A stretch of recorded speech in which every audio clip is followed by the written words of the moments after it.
Okay, and I'm going to go ahead and start. So good morning to you all. It's good to see so many of you. Welcome to this morning's webinar on newsletter production and publication. As many of you know, but some of you don't, my name is Sue Breyer, and I'm the state CTC chair, and my co-presenter is Marilynn Smith, and she is my vice chair of CTC. Now, our goal in putting together this particular webinar is for you to come away hopefully with some new ideas and then feeling a little bit better about putting together your newsletters or improving your newsletters, because as we well know, they are a lifeline to so many of our members, especially those who do not receive CalRTA information distributed electronically and only receive these newsletters in snail mail format.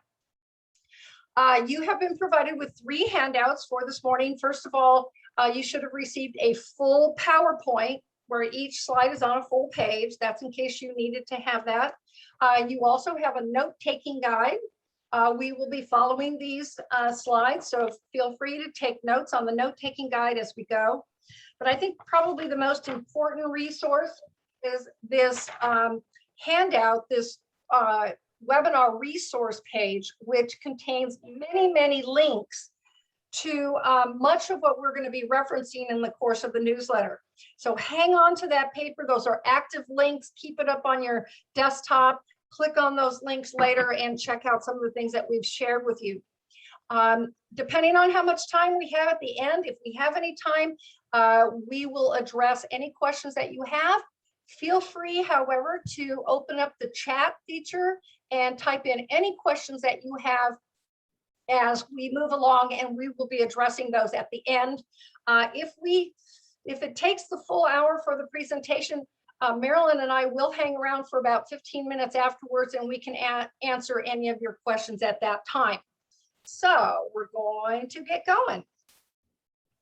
So the first topic that we need to cover is what should be included in your division newsletter. And the best place to start is the CTC handbook, believe it or not. The pages here reference page 30 to 32 cover newsletter production, but we're going to focus on page 32 right here, which is actually a newsletter checkoff sheet or a checklist that has 9 different items listed here. We will be addressing each of these items this morning, and so I'm not going to read them to you, but that is a good place for everybody to start to kind of go down that list and go, oh, do I have that in my newsletter? Do I have that in my newsletter? And then that will help you get going. So without further ado, I'm going to move on to our first item. Let's start with what we call the masthead, or the nameplate of your newsletter, and that is that horizontal bar that is at the top of most, if not all, newsletters that I have seen at least. Now, the masthead that you see here, and basically the ones that are in a lot of newsletters, include many of those items that are on that newsletter checkoff sheet. This particular masthead is from CalRTA Diablo Vista Division 52. And I'm using it as an example because, as you can see by my numbers, it includes 5 different elements out of the 9 that are on the checkoff sheet. So as you can see over here, number 1, it includes the current, and I emphasize the word current, logo right here in the upper left. And the reason I emphasize current is, as Marilynn Smith and I have gone through each of the division newsletters that have been posted on websites, we have noticed that many newsletters are still using the old CalRTA logo, which is down here in the lower right. This is over 2 years old. We've had this new logo now for about 2 years. So make sure that you make a concerted effort to go into your newsletter or any other mailings that you send out and switch out that old logo and add the new one in. Number 2, you can see that CalRTA is actually spelled out, California Retired Teachers Association. Now, that is critical because many of our newsletters go to non-CalRTA members, many of whom do not have a clue what CalRTA stands for. In fact, many people think it means CTA. They think that they're the same.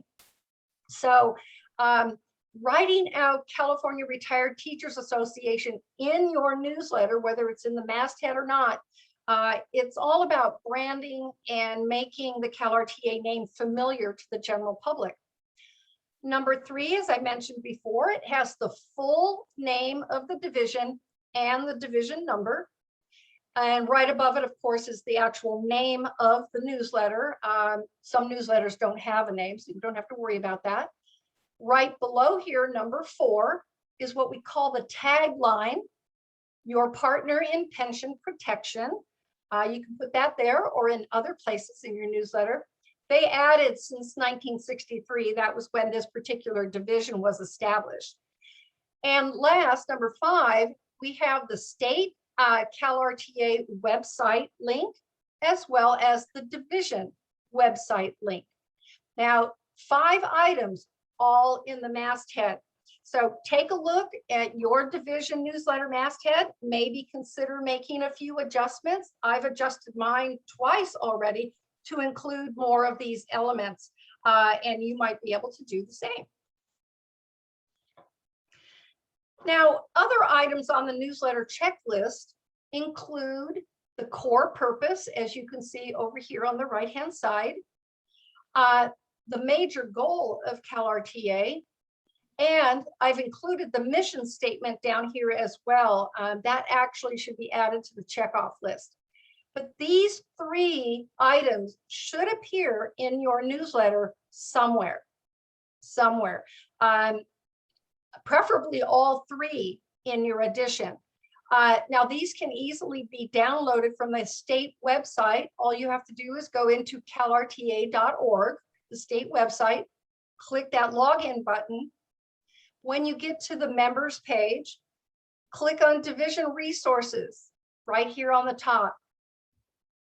Scroll down until you get to Newsletter Production and Article and Graphic Fillers. And you can download these in all different sizes to accommodate whatever you need for your particular newsletter. We've also provided a link to access these on that resource sheet that I mentioned, the webinar resource sheet. So go ahead and use those links to access these. So let's talk about newsletter content. That's important as well. Content, all the content issues here are listed in number 9 on that checkoff sheet that I showed you in the first or the second slide.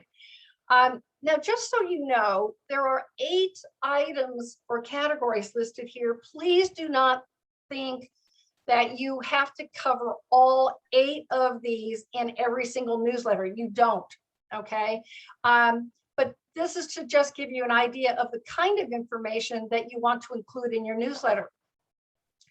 Also know that you have a number of resources at your disposal that you can tap into or borrow from and actually copy and paste and use in your newsletter.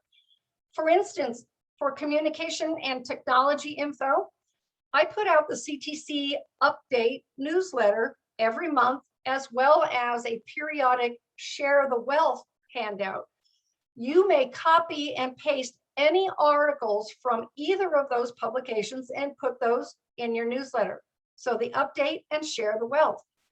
Your CTC area rep attends monthly roundtable meetings, and any of that information presented at the roundtable meetings can also be conveyed to your newsletter editor, shared with you if you're a division president or a newsletter editor, and add that to the newsletter. And perhaps you have a division communications chair. Have the communications chair check with the area rep and get some of that information from the roundtable meetings. Now, insurance and health is the next item here. You can write articles about Medicare. You can investigate high cap HICAP, long-term health insurance, CDC COVID updates. There are a number of different things that you can write about. The greatest resource here is actually the resource library. I've got that image down here. You can access the resource library on the state website, as well as the members pages of the state website. So look for the resource library, lots and lots and lots of articles and links. Legislation and advocacy. Every month, the CalRTA Connection newsletter comes out. It's an e-newsletter, so it's sent to you via email. Often has a lot of advocacy and legislation info there. So just take the information directly from that, put it in your newsletter. The advocacy action page of the state website, it's on the main page. If you click on advocacy action, any information on that page can be copied and pasted into your newsletter. Your division and your area GRC reps and chairs should be getting periodic information from Susie Dixon that can also be used. And the advocacy update videos that are posted on the CalRTA YouTube page, go ahead and provide a link to those and add those into your newsletter as well. For division activities and events, ask your board members to and committee chairs to write short little articles and print those in your newsletters as well. Ask your GRC or your area rep for information on pension issues or WEP, GPO, or any other items that are coming up, like school vouchers. Those are coming to the forefront. Provide periodically directions, simple directions on how to access your division website or how to access the state website. Many people have no idea how to log into the state website and get to the members pages. And provide contact information, of course, for your area and division leaders.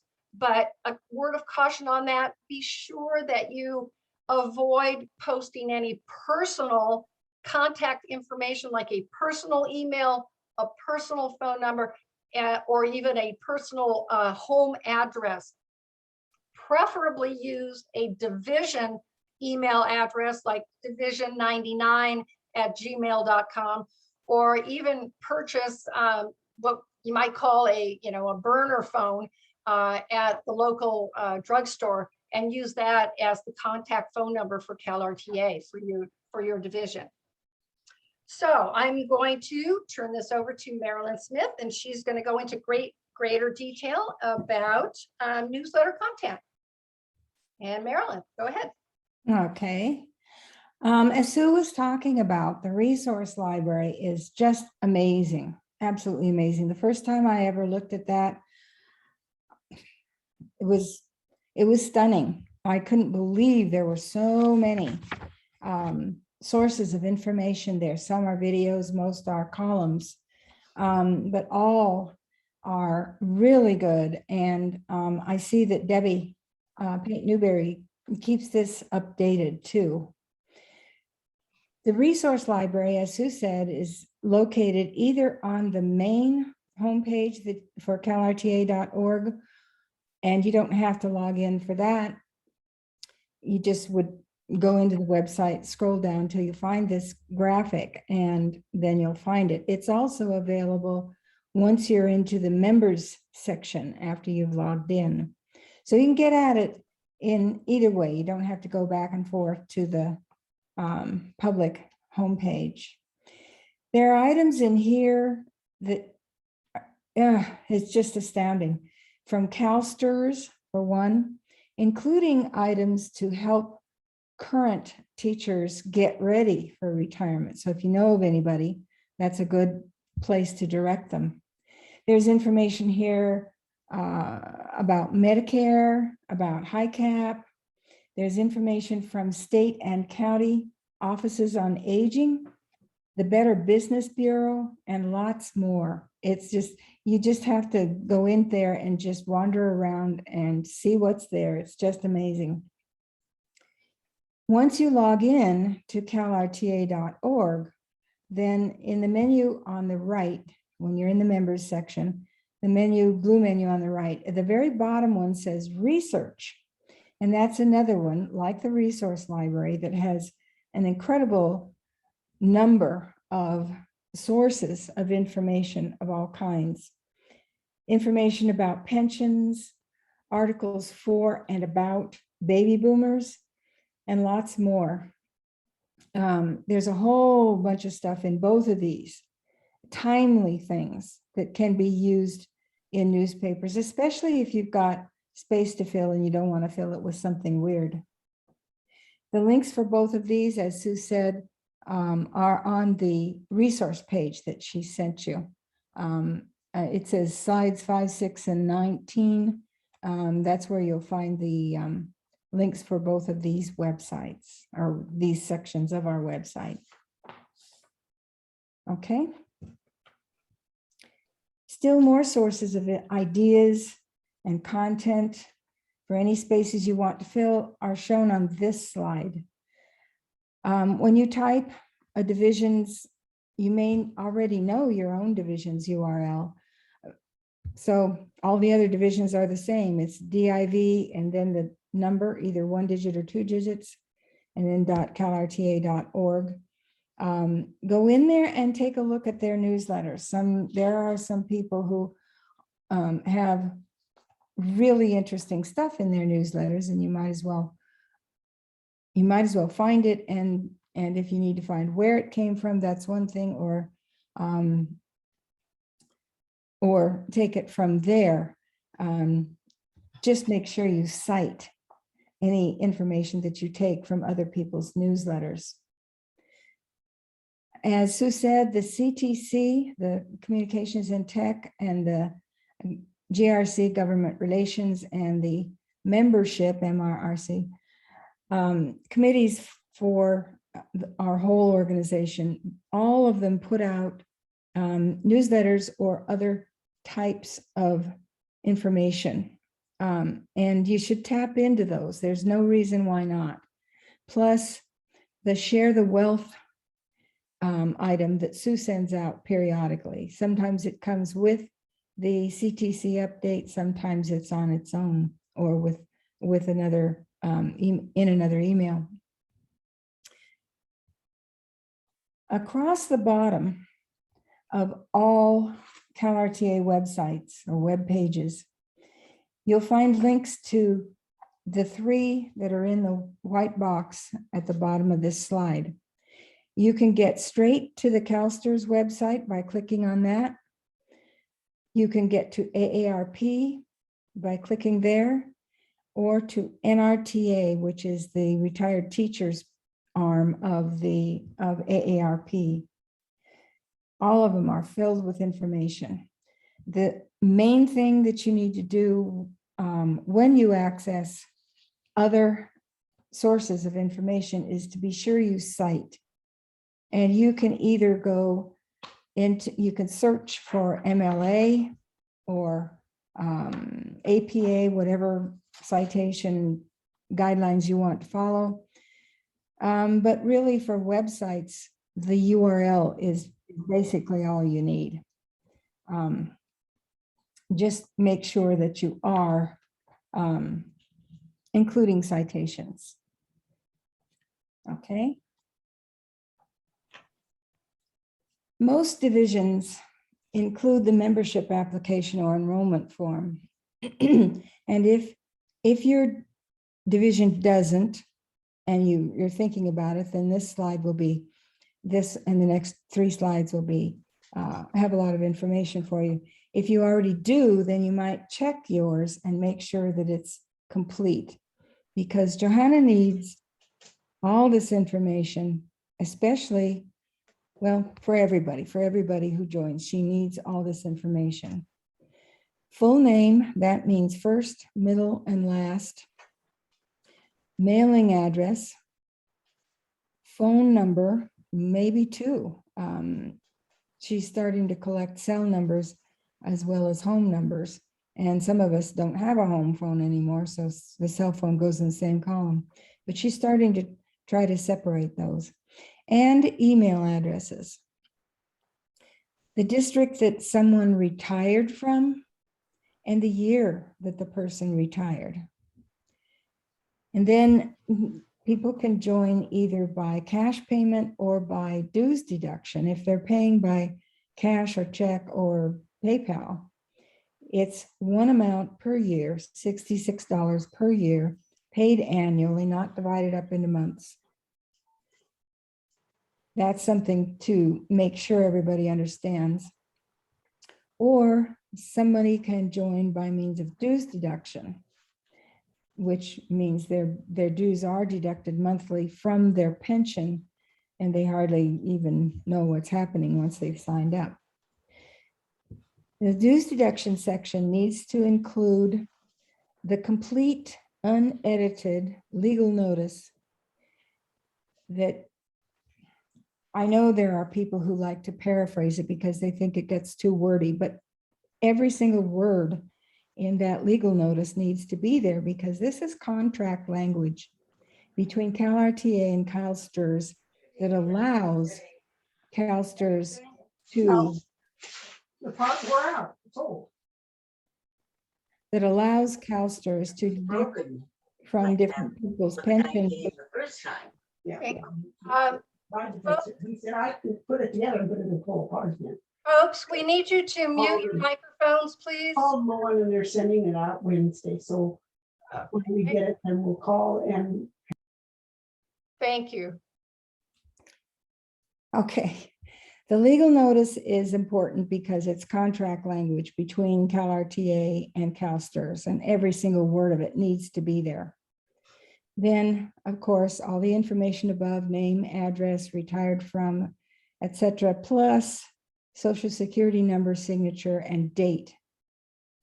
Those need to be there if the person is joining with dues deduction, or as some divisions are doing right now, coming up with ways to entice people to switch from cash payment to dues deduction. They would still need to fill out the form as if they were applying brand new, but it's to get Marilynn, where do I find the legal notice to make sure that I use it properly? check the next couple of slides. We have it on here. We're gonna address all that, so we need to stay muted until we're done. We'll get to you. Next couple of slides. Okay, and again, please make sure you're using the most current logo and the current CalRTA mailing address in Sacramento. Okay, this slide, if you go into calrta.org/join us, and then you go into the apply by mail, this is the form that shows up on that web page, or actually on the PDF form if you download and print it. This side shows the need for first, middle, and last name, the address, everything, phone number, email, district retired from, year, etc. And this is CalRTA's current mailing address, 1750 Howe Avenue. This information needs to be there. Okay, move to 10. Here's where the difference in the types of payments show up. And again, this is on the back side or the second page if you print out that PDF from calrta.org/join us. The legal language is there in the large red box, and all of it needs to be there. So since you have a PDF of this PowerPoint, you have the wording. And you can print it out and retype it, use it however you need to. But this is there. It's not a big secret, but it does need to be there. And if someone is joining by dues deduction, obviously, they would check that, and whether they're joining for themselves or for themselves and a spouse, So whatever the amount's going to be that's deducted from the pension each month. But that contract language really needs to be there. So if you need that wording, make a note to yourself that it's all on slide 10. Okay. Here's an example of one division, their membership enrollment form, that includes just about everything. Just about everything. First name, middle name, last name, full address, phone, email, district retired from. They must have had a membership drive going on because they put recruiter there, but that would be the place to put the year somebody retired. And then below are the two ways that they can join. One, annual dues, $66, check, money order, cash, I don't think so.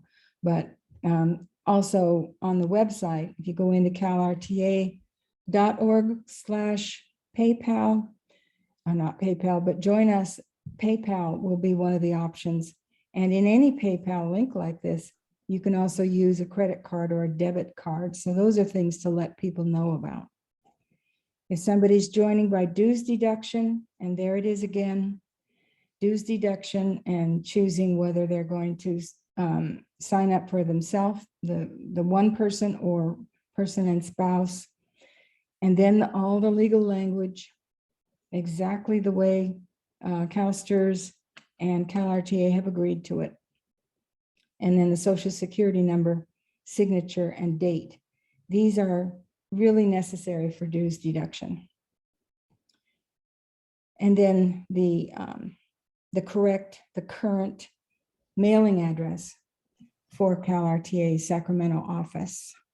Okay, so if you need that legal language, slides 10 and 11 have it, and you can also find it online in the Join Us section. Okay, Sue? Okay, thanks. So now we're going to look at some optional newsletter components that you may want to include in your newsletter. You don't have to, but they're just suggestions. First of all, let's talk about headers and footers. These are kind of fun. They're nice additions. They're very, very easy to use and to add to your newsletter. So if you put a header in your newsletter, that header can be inserted above the copy line of the newsletter. Okay, up in that margin area. You can set it to appear on every page if you want, or specific pages. The footer then, as you can imagine, goes down at the bottom of the page below the copy line and in that bottom margin down there. Neither of those items interferes with the copy on the page, so, or the body's content. So they're nice additions. Now, as you can see from this top example here, a header can be pretty basic. It can include the page number. It can include, in this case, the name of the newsletter. And over here, the edition, the date of the edition. This would be November, December 2021. These can be customizable. You can put anything that you want in a header or a footer. These four examples here are footers, and they're all different, as you can see, very unique, but they all basically have the same kind of information. They have division information, like the name of the division, the division number, perhaps the title of the newsletter. Some of them have links that you can access in the footer. Here is a call to action in this particular one. Stay involved, speak up, speak out, voice your opinion. Down here, we've got that CalRTA tagline, your partner in pension protection, the website, division number, the website here. So as I said, they're customizable. They're very, very easy to use. And if you look at that webinar resource guide that we provided for you, look at the link for slide number 12, and you'll be able to see some tutorials on how to add headers and footers, either using a PC or a Mac. So check those out and add them in. Now, most newsletters include some kind of table of contents and important state and division even area contact information, but no two forms look alike, as you can see here. Now, the table of contents can be as detailed as this one here on the left. As you can see, nearly every page of the newsletter is represented, or it could be as limited as this light green one over here that only has 6 items listed. Some newsletters list all of their contact information in one space, as you can see in this example, or they combine the contact information with the table of contents, as you can see in both of these 2 examples over here on the right. And as far as contact information is concerned, if you take a look, you get area information, your area director, board members, officers, state and division website addresses, perhaps phone numbers, email addresses, Facebook addresses, and even CalSTRS info. But once again, a note of caution: if you're going to use personal or post-personal email addresses or phone numbers or any kind of personal contact information, please make sure that you ask permission from the person first, because again, these are posted in public formats like your division website or even on a Facebook page, and the information could be used for malicious purposes, should we say. So you've got to be careful with that. Calendars are also very popular in newsletters. They can be as basic as this one up here that just has a couple different entries, or they can be quite detailed and colorful as the ones that you see down here. But it's nice to give our members a heads up as to what's happening in the next month or 2 with regard to division activities. And as we open things up and we get to be able to do more and more things with our division, this is just a nice way to keep everybody up to date. Now, the last page of the newsletter is what we call the mailing page, and it usually has to conform to a particular format, depending on how the document is mailed. Most mailing pages are divided in half, so you can kind of see that you've got your upper portion and your lower portion. The upper section is typically devoted to the organization's mailing address, as you can see here in the upper left of each of these documents, and the postal permit number for your particular division's newsletter.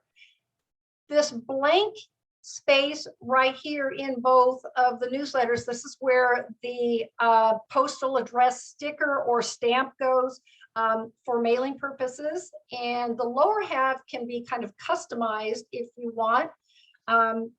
You can have contact information for your president, for Facebook, for your website, whatever. You can have your table of contents here. You can have your calendar. Here they have CalRTA's major goal put in there. So you can customize this lower half however you want. So do whatever you need with that mailing page, but keep the upper portion reserved for this information. Leave space for that mailing label, and then customize the bottom half as you like. Well, we've covered what should be included in the division newsletter. So I'm going to turn this back over to Marilynn. She's going to cover what we need to be careful about or what shouldn't be posted. Marilynn? Right. As Sue said, if you're going to include any personal contact information, you really need to get each person's permission and make sure that people understand that this will be publicly distributed. So you want to be really careful. We're in the middle of days and days, weeks and months of spam, scams, phishing, whatever you want to call it, in email, on our phones, text messages, and even our US mail at times. Although I don't think US mail is fast enough to suit the scammers. Be very careful not to include their personal information in newsletters, except for those that have given you explicit permission to do so. Your division's our recommendations are that you use generic, or whatever you want to call it, division email addresses like CalRTA Division 99 at Gmail or at Yahoo, or whatever email client you feel like using. You can include that email address throughout your newsletters, and people will always be able to get in, ask questions or get information to you. There are a few divisions that have used and still do use prepaid phones, pay-as-you-go phones, or sometimes referred to as burner phones. I found one on Walmart's website for $49, and then you just pay whatever for the minutes that are used. I remember when my grandsons first got cell phones, and that's what they were using. They were using phones like this. It's not tied to any address, and so that's why it's a much safer thing to do. Be very careful about including photos of minors, children, teenagers, unless you have a photo liability release form signed by their parents or guardians, one release for each child. There are some instances when such liability releases are held by the school, and that's if you have, say, photos of a band or a choir group performing at a luncheon.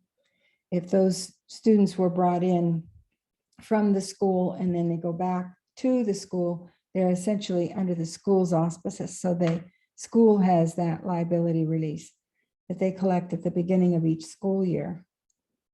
Some divisions also get photo releases for adults, and it's not necessary, but it's probably a good idea. Just to be even across the board, photo releases for everybody. And last Wednesday, people wanted to know who collects these. Generally, these are kept on file by the division's president. That's the most central filing place for these. Copyrighted images are owned by the copyright owner, the person who owns that copyright. So if you want to include a copyrighted item in any newsletter, you'd have to stay legal, you would have to go get the permission from each copyright owner. And that's a grind, probably sometimes impossible. So it's better to find items that fall into the public domain, fair use, or open access categories. You can run searches on Google or whatever search engine you use. Run searches for free clip art. And you can find lots of these items, even whole collections of items. And if you're on a Mac, you can run that same search in the App Store. There are a lot of different easy ways to get clip art and not have to deal with the copyright issue. And of course, you don't ever want to put a Zoom link and the meeting ID on or a passcode in your newsletter, because remember, they're public and you don't want to be dealing with Zoom bombers in the middle of a meeting or a get-together of some kind. Okay, these are things to be very cautious about. 17. Another whole area is to remember that CalRTA is a political organization. Yes, we deal with legislation and all the things connected like that, though the GRC is the main body that steers us in the directions we need to go for political statements, especially right now, fighting the WEP GPO and the upcoming petitions you'll probably see regarding vouchers. CalRTA is not partisan, however. Remember that we don't support individual candidates. We don't support specific parties or movements or anything that's political in that sense, anything that shows bias. So be careful about the things you do include. Actually, it's better to not include them. One of the best ways to keep this in mind is to go through, just get on the CalRTA website first without logging in and then with logging in, and just wander around and see what's included. And you'll get a feeling for what is to be, what you can include and what is not included. And remember, this came out of a cookbook once upon a time, but a good thing to keep in mind is if you're in doubt about anything, you should leave it out. Okay. Another thing that we don't want to include in newsletters is advice. We can give out all kinds of information, and that's a primary objective, I guess you would say, of your insurance chair or your health chair. They're very adept, usually very adept at providing a lot of information, and obviously we're still in the middle of this whole COVID thing, and more information is coming out. So provide information, including websites if you need to, for those who want to read more about it. Go online if they have internet, which most people do, but not all, I know that. But not advice. You don't want to tell people they must do this or they should do that. Make sure you don't copy and paste full or partial newspaper articles and just wholesale paste them into the newsletter. This is just plain old illegal. So just don't do it. It's stay away from that. You could probably summarize it and include the link, but full-blown copy paste is just don't do it. You don't want to set yourself up for anything like that. And make sure that whatever you use, whether you're paraphrasing or even if you're quoting from something that's not a newspaper article, of course, make sure you provide citations for everything that you borrow. For websites, a URL is sufficient. This URL that Sue's pointing out at the bottom of this slide is clear. It comes from the government. It's dealing with health and safety, and this particular page is dealing with vaccines. So anybody looking at that is going to know that if they click on that, that's the kind of information they're going to get. A URL is sufficient for things online. Other kinds of information that you borrow, you can take a look at any MLA or APA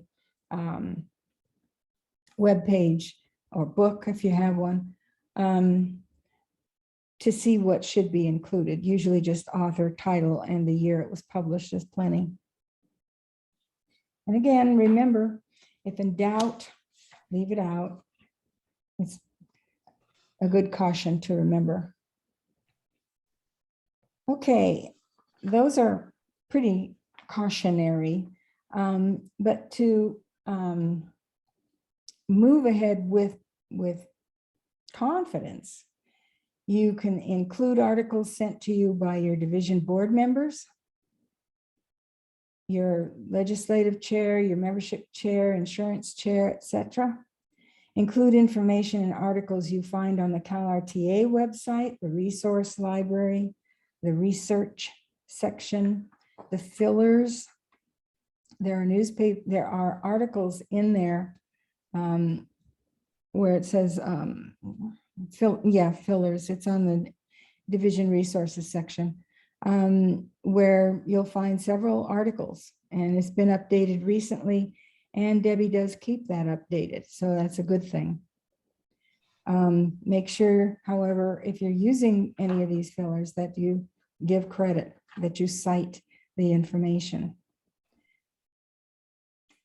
You can include information, as we've said before, from different CalRTA newsletters and other publications, connections, contact, division resources, whole bunch of advocacy items, membership items. The list is practically endless within CalRTA itself. And there are a lot of the links on the resource page that Sue sent out where you can find a lot of these things. If you're not receiving something, say you don't think that you're receiving information from the GRC part of CalRTA, then you can find who sends those out. And if you have a question, just send us the question at questions@gmail.com. And we can steer you to whoever has that particular distribution list. So there's a whole lot of sources for a whole lot of information. But even with all those things, focusing on local news for your division, local happenings, local events. One of the nicest things lately is just to go through the newsletters and to see the joy. You can really see it, the joy that is starting to show up in newsletters about having in-person luncheons again. That's something to celebrate. They're really neat graphic ways that you can do that. But focus on your division, on the communities that you represent, and build a community sense for your own division. Okay. Thank you, Marilyn. Okay, we've covered a lot of ground on our discussion of content. So let's now move on to publication, printing, and distribution of the newsletter. Here are some publishing options to consider when creating your newsletter. I'm going to start with Publisher. This is the program that I use. I originally started with Microsoft Word and then moved on to Publisher shortly thereafter. I find this program to be very, very user-friendly. It was included in my Microsoft Office suite that came with the purchase of my computer. So that was convenient for me. And to learn how to use it, I went to this beginner's guide to Microsoft Publisher. This is about a 15-minute, just shy of 15-minute video on how to use Publisher. And so I found that very helpful, got a lot of tips on how to work with Publisher, and I find it exceptionally easy to use. So you may want to check out Publisher. Just a quick note, if you are not currently using Publisher, and if you're looking to purchase it, first of all, you need to make sure that it is part of the Microsoft Office suite that you purchase. It's not included in every single combination of suite apps. So make sure that Publisher is included. If you buy the suite, I think it's about $70 a year for the suite, or you can purchase Publisher as a standalone item for about $160.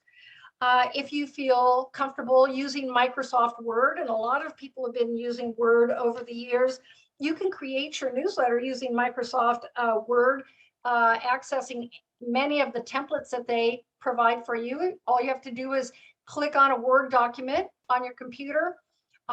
Usually up at the top, it says more templates, might be over on the right-hand side. Click more templates. You're going to open a page like this.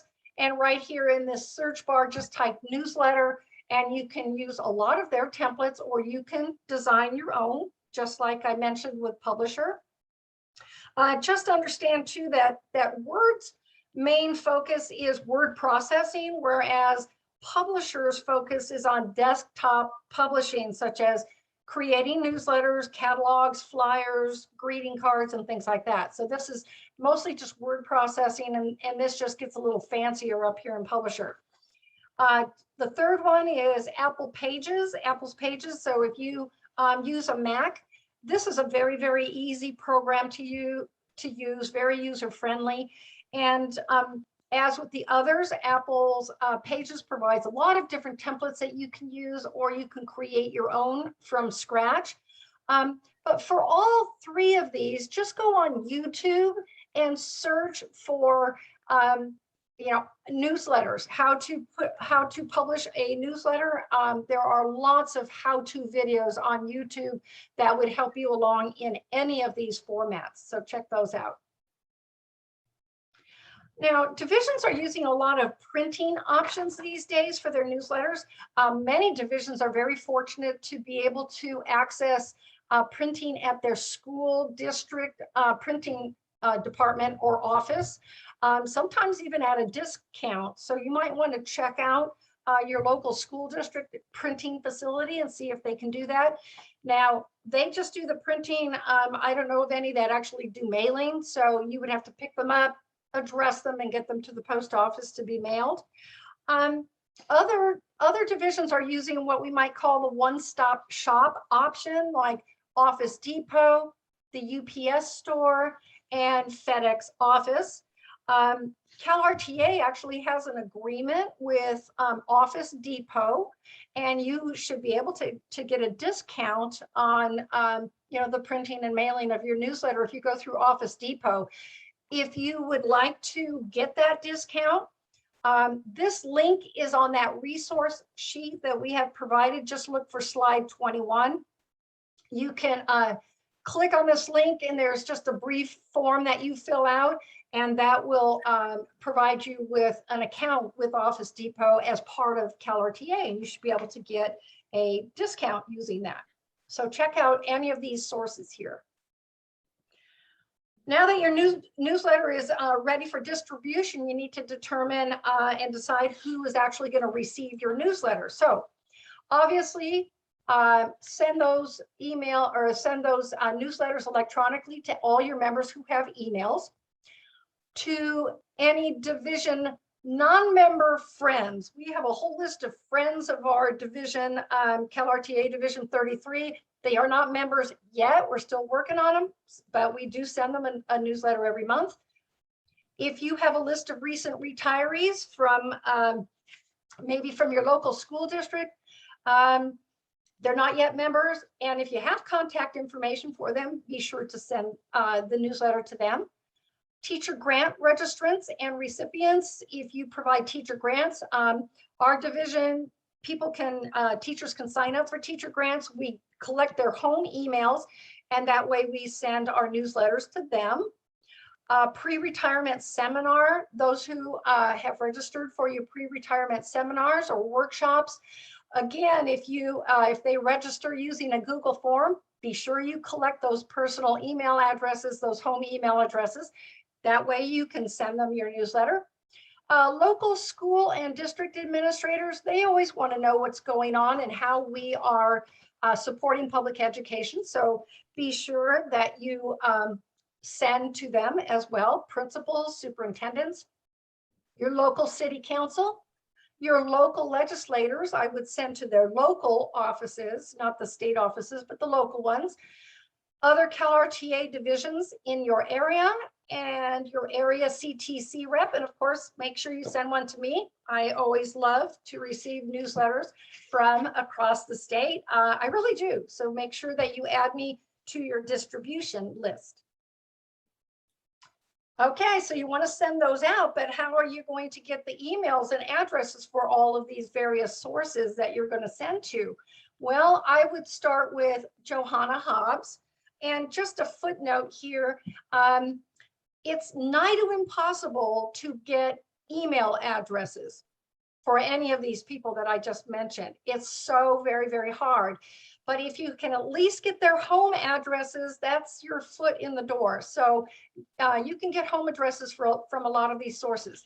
So Johanna Hobbs in the business office, she works with CalSTRS information, and she gets mailing addresses and has mailing addresses for retirees in your local area going back to 2014. So she has a complete list of postal mailing addresses for any retirees through CalSTRS going back from 2014 to 2019. She is currently working on 2020. So you can contact Johanna Hobbs in the business office. This is her email address. You can always request from your district human resources department. They will probably give you names, but they're probably not going to give you much else other than that. Teachers unions sometimes will provide you with a postal address, but rarely will they give you email addresses, but you never know. So check with teachers unions. If you're looking to send to your local representative, you can go to this web address right here and look for the local mailing address, and you can send it snail mail, and you might be able to get an email address.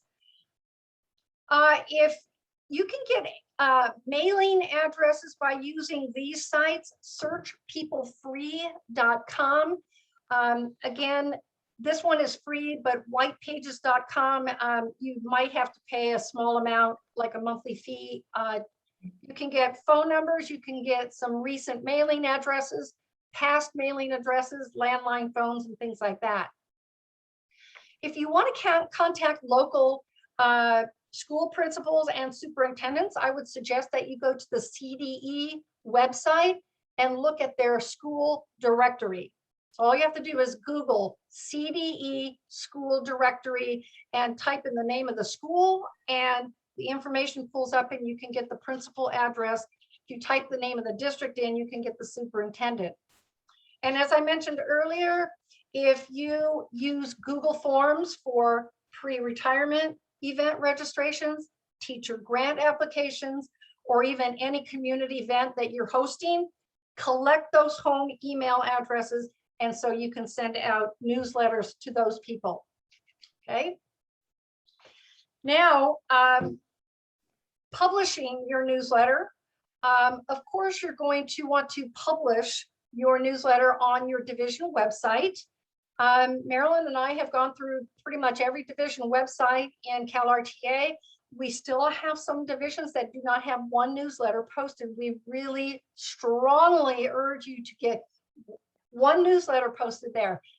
When new members join CalRTA, Johanna Hobbs directs them to this website, to your website, and that's probably one of the first things they look for is the newsletter.